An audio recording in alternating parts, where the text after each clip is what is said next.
দক্ষিণ দিনাজপুরের সঙ্গে দেশের অন্যান্য এলাকার রেল যোগাযোগ ব্যবস্থা অত্যন্ত দুর্বল। তার উপরে বল্লার মতো প্রত্যন্ত গ্রাম।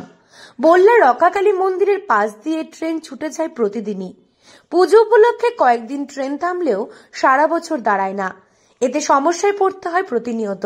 তাই মন্দির কমিটির পাশাপাশি জেলাবাসীর দাবি, বল্লায় তৈরি হোক স্থায়ী স্টেশন। উপকৃত হবেন বহু পূর্ণার্থী। বালুরঘাটের ঐতিহ্যবাহী বল্লা মেলা উত্তরবঙ্গের দ্বিতীয় বৃহত্তম মেলা। এই মেলাতে লক্ষ লক্ষ মানুষের সমাগম হয়।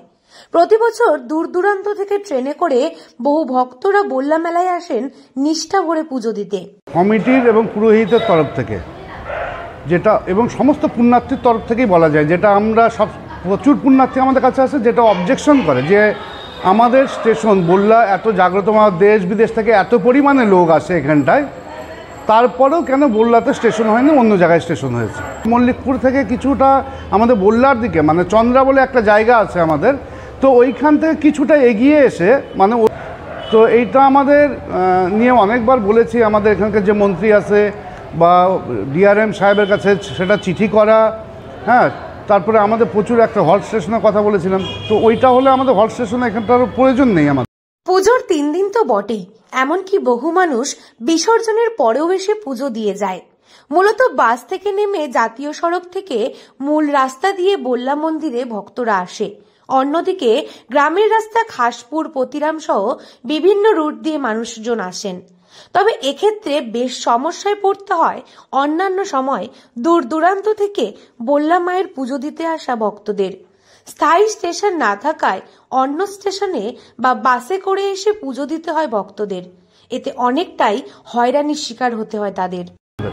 ওইটা যদি হয়ে যায় তাহলে তো আমাদের সলভ হয়ে গেল, একটা রাস্তা বের করে দেয়, আর ওইখানটা যদি প্রচুর পুণ্যার্থী উপকার পাবে। আর এটা পুণ্যার্থীর মুখে বারবার প্রশ্ন আসে, কেন এখানটায় হয়নি? এত বড় একটা মা আছে, এত জাগ্রত মা যেন কৃপা করে এবং যেন স্টেশনটা এইভাবে হয়, স্টেশন হয়। সেটারও প্ল্যাটফর্ম নাই। আপনারা যদি যান ওখানটায় তাহলে দেখতে পারবেন যে পুণ্যার্থীদের কত কষ্ট হয় সেখানটায় নামা বা ওঠা। সেইটা বল্লা মন্দির কমিটির তরফে মল্লিকপুর হাট স্টেশন থেকে বল্লা রেলগেটের কাছে সরিয়ে আনার প্রস্তাব দেওয়া হয়েছে। এতে তীর্থযাত্রীদের অনেকটাই সুবিধা হবে বলে দাবি তাদের।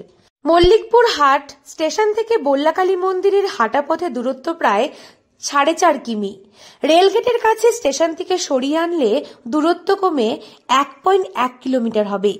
জানা গেছে বালুরঘাট রেল স্টেশন থেকে বর্তমানে অনেকগুলি ট্রেন চলে। তাই মন্দির কমিটির পাশাপাশি পূর্ণার্থীদের দাবি, স্থায়ী স্টেশন তৈরি হলে তবেই আপ ডাউন সব ট্রেন বল্লা স্টেশনে দাঁড়াবে। উপকৃত হবেন হাজারো পূর্ণার্থী। দক্ষিণ দিনাজপুর থেকে সুস্মিতা গোস্বামী রিপোর্ট, লোকাল 18 বাংলা।